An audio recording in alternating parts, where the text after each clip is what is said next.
Mac. How are you? I'm doing well, Amy. Thank you for having me on the show. Yeah, so we have Mac Pritchard here today with Mac's List and with Pritchard Communications.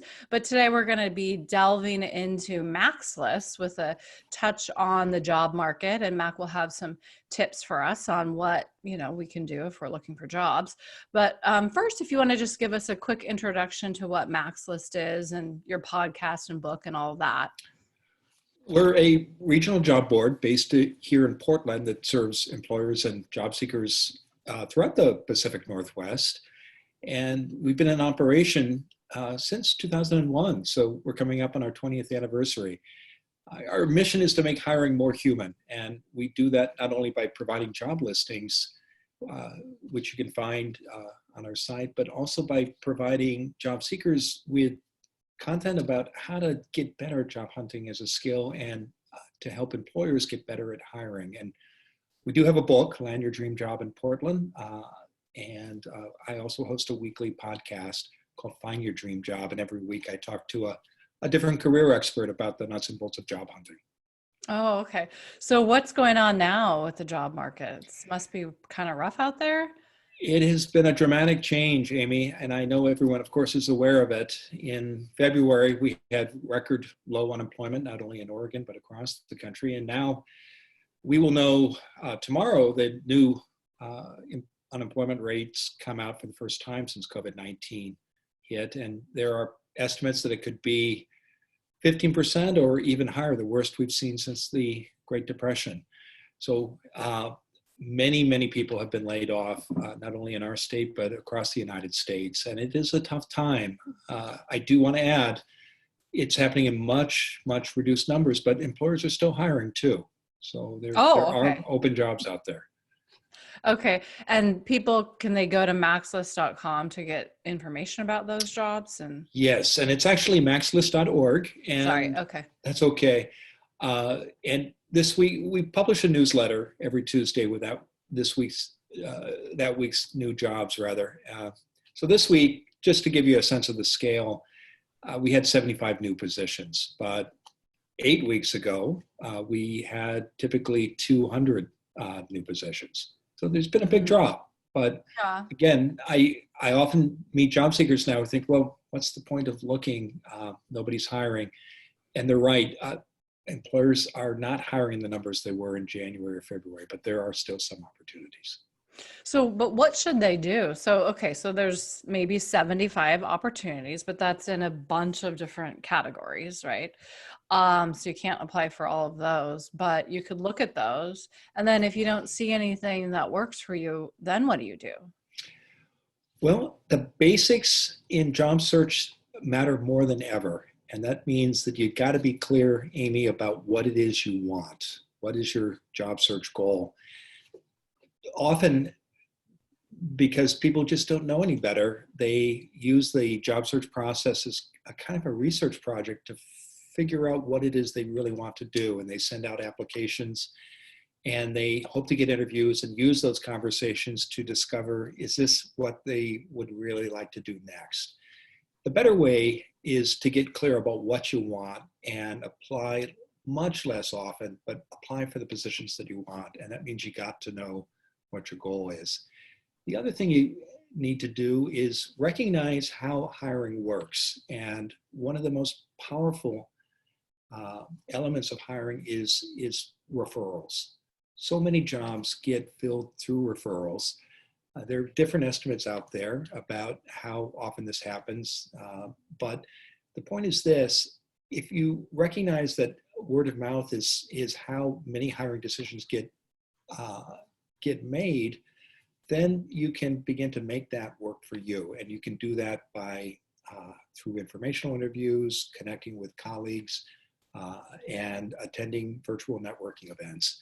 But again, knowing where you want to go, recognize that referrals matter. And then the third thing I would add is know the companies or nonprofit organizations where you want to work. Don't try to apply everywhere. Get very clear about where it is you want to be and focus your energy and effort there.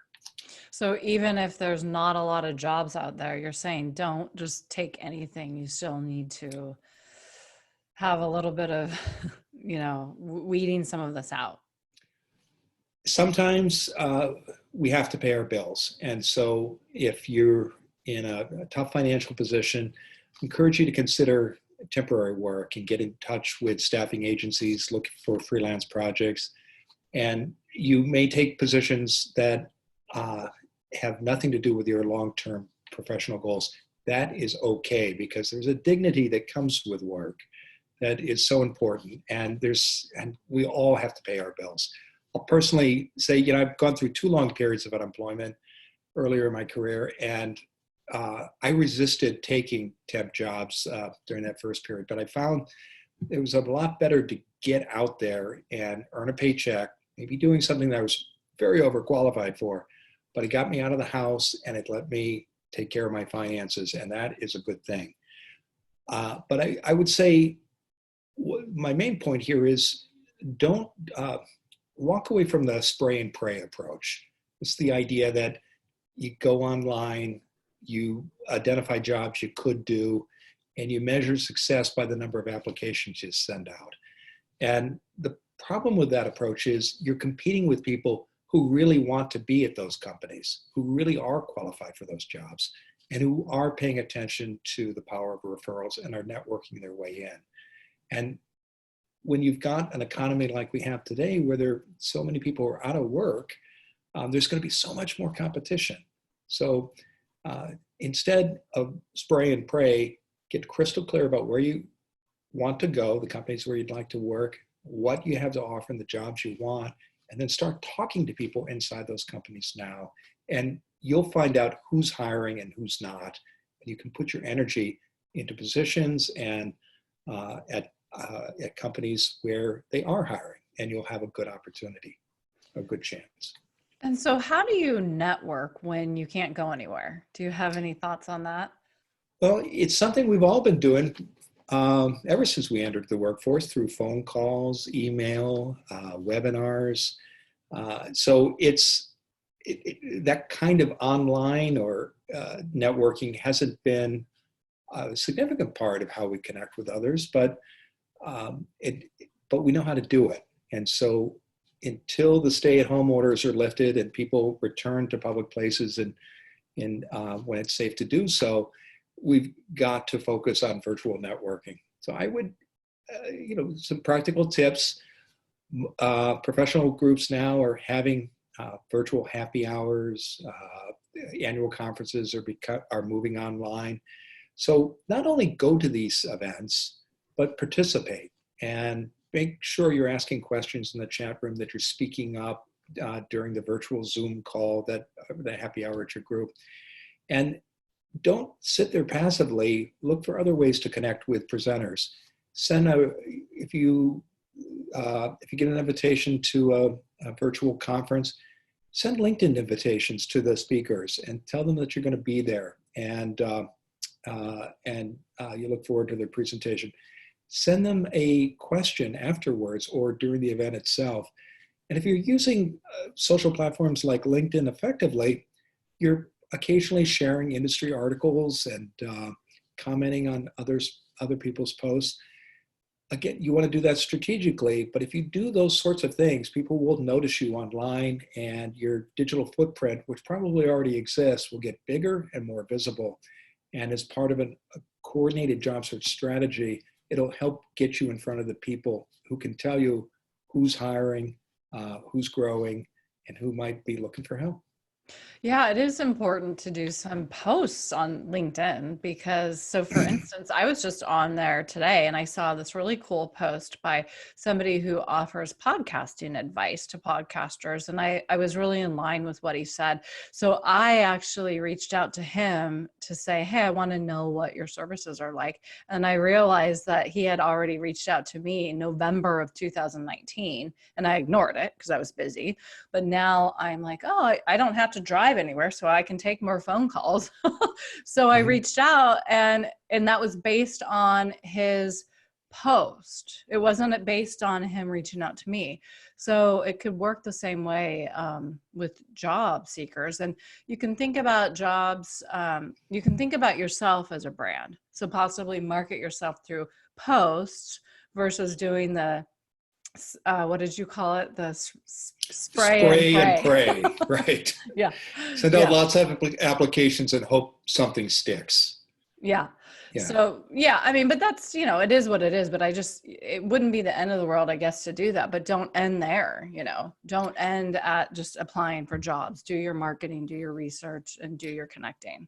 Well, I do want to push back on that, Amy, because we only have so much time and so much energy. And if you're out of work, you probably shouldn't spend more than 35 hours a week on a job search. If you do more than that, you're going to start seeing diminishing returns. So I would challenge listeners to think about that. Okay, I have 35 hours, and how am I going to spend that time? And there are estimates out there that even in the best of times, no more than 20 to 40% of all jobs are publicly posted. Whatever the number is, if you're spending 100% of your time on responding to job postings, you're missing out on so many great jobs. The other thing is you've got to set aside time for that virtual networking and then in-person networking when that becomes possible again, because referrals are so powerful. It's not people do get jobs by sending in online applications, but more people get jobs through referrals. So where do you want to spend your time if you've only got 35 hours a week?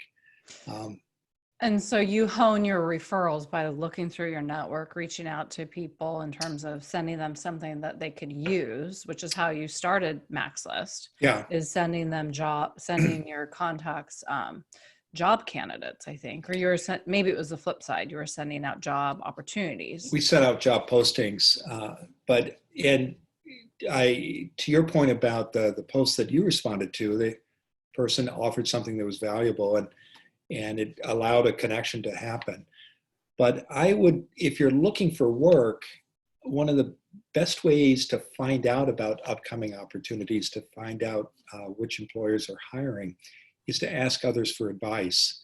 And this isn't about asking someone if you could pick their brain or have a cup of coffee virtually.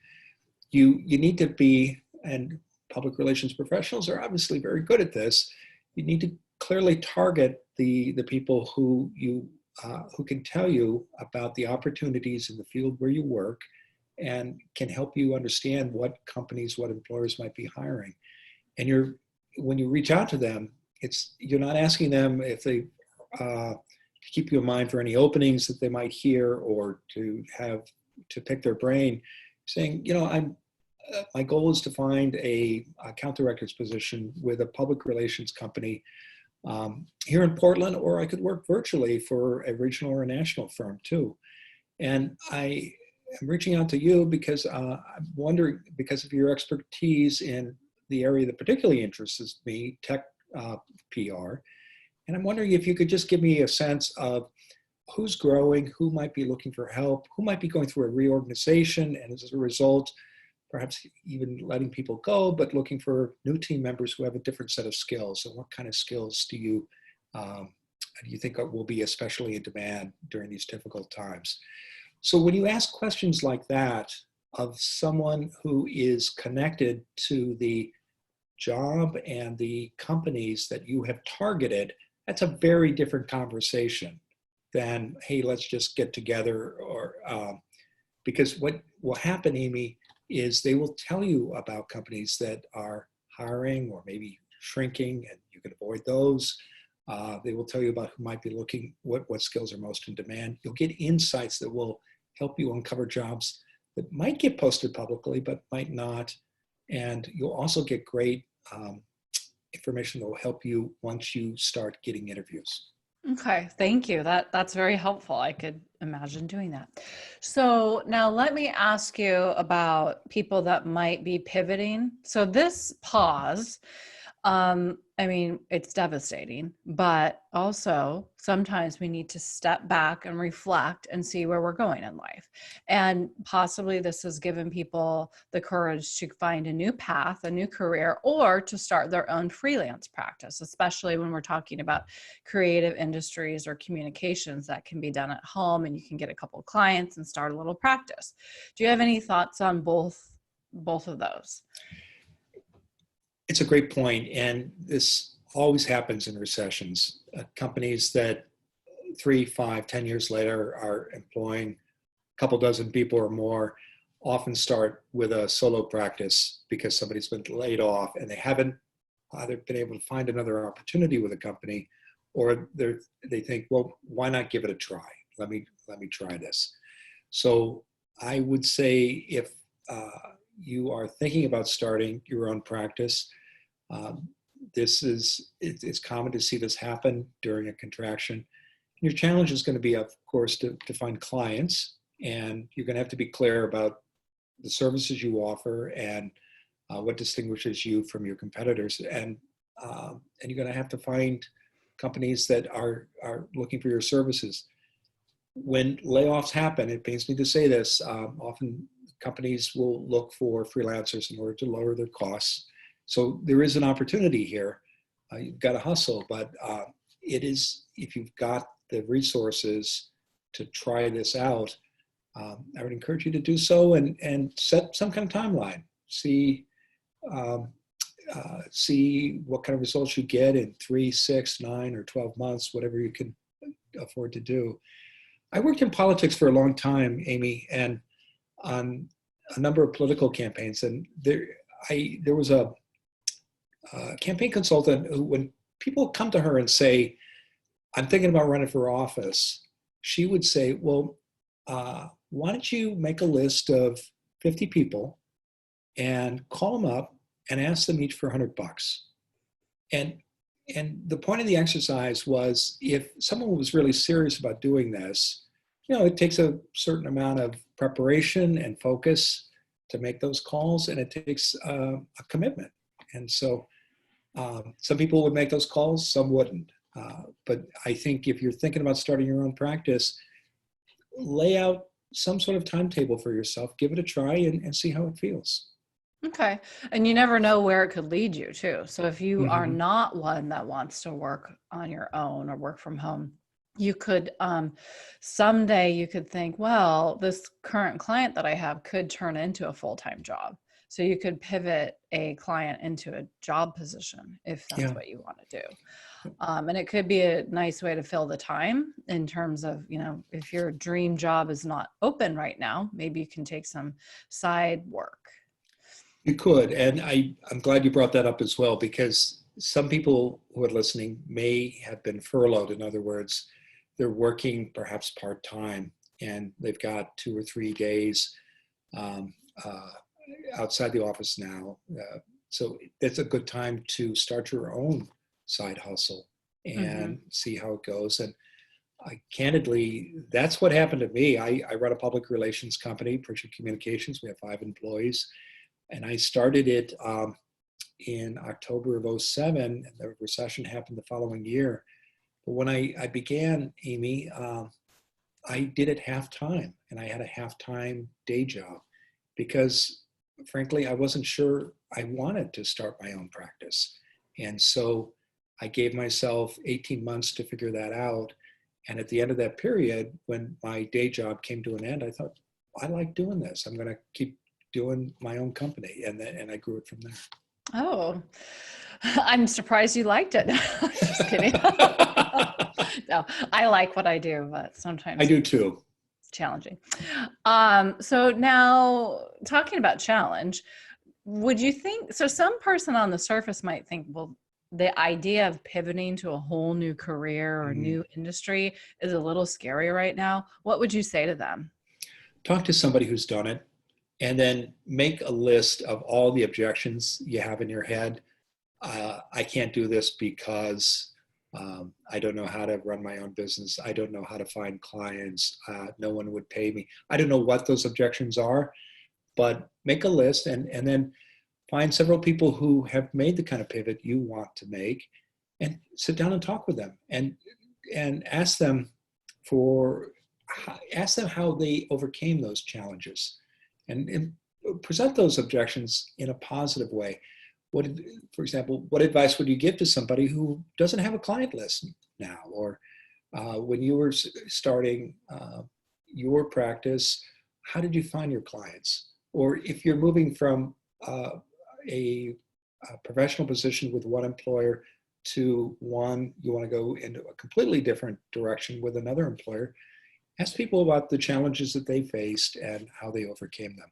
And you'll figure out as you listen and you have 3 or 5 or more of those conversations, if this is something you're ready to do. You'll also, again, get great insights on how to overcome those barriers and position yourself for success. Okay. Well, thank you. And then any last minute thoughts on how people can take care of themselves right now? So it's just a lot right now. And I think being in communications and PR, we are people pleasers because we are in a service, especially if you're working with a firm. We're service oriented because we service a lot of clients. And so we think of others before ourselves. So any thoughts on that right now? You really need to take care of yourself during these tough times, especially if you're out of work. And recognize, if you are out of work, that so many other people are going through this as well. And don't try to, again, make some kind of schedule for a job search. And don't spend more than 35 or 40 hours a week on it. Make time for exercise, family, friends, things that give you help, pleasure, and help you engage with others.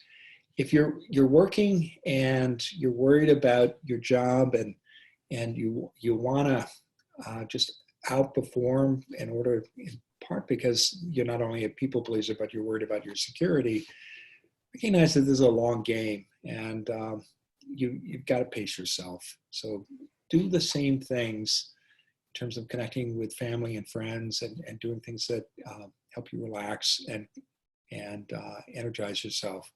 Because we've got some tough times ahead of us. There's no denying it, but we will get through it. We have to pace ourselves. Okay, great. Well, thank you. I think this was great. Is there anything I didn't ask you that I should have? Well, one last thing, if you have any thoughts, this is a whole nother topic, but any like quick tips on how to work from home? At Pritchard Communications and Maxlist, we've been working at home on Fridays now for 5 years. So we've had a pretty good foundation to build from. But the last 2 months of doing this have certainly been a game changer for us. I think it sounds simple, but one tip I got from a colleague recently is, if you're lucky enough to have a dedicated workspace where you go every day, and some of us are working at our kitchen tables, or in a living room, but if there's a way just to close the door on that during the weekend, or take your laptop and put it in a drawer on Friday night and not pick it up again until Monday. Otherwise, there's a risk that the days will just sort of flow together, particularly during these times when we're under the stay-at-home orders. So setting those kinds of boundaries, I think, is really important. Well, yeah, and that does kind of fall back into the self-care topic too. So that helps with both. Well, great. Is there anything else that I didn't ask that I should have? No, I've really enjoyed our conversation, Amy. Thank you. Yeah, well, thank you for your advice, and a nice way to walk through some of these emails that people might be sending. So thank you so much. You're welcome.